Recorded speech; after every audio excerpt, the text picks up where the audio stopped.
في كلام بيتقال وفي كلام بيفضل محبوس جواك، مش لأنه ما ينفعش يتقال، بس ببساطة بيكون وقته خلاص فات.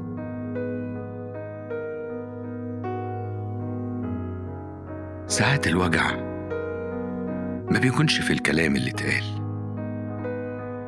الوجع الحقيقي في الكلام اللي ما اتقالش، في الكلمة اللي كانت على طرف لسانك مستنية لحظة شجاعة تيجي وما جاتش. في مواقف كتير كنت محتاج فيها أتكلم، كنت محتاج أقول تعبت أو مش قادر، بس كنت دايما بقول لنفسي معلش هتعدي، وهو كله بيعدي. بس كل مرة كانت بتسيب أثر، ومرة ورا مرة، سكوت ورا سكوت، حمل ورا حمل، لحد ما بقيت خلاص مش قادر أتحمل. كل مرة كنت بسيب حتة مني ورايا،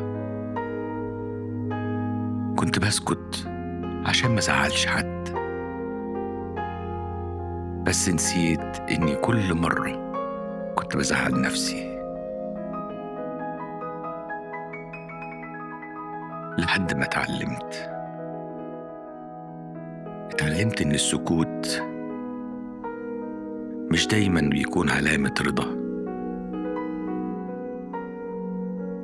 وساعات الصبر بيبان هادي بس جواه تعب بيكسرك من جواك.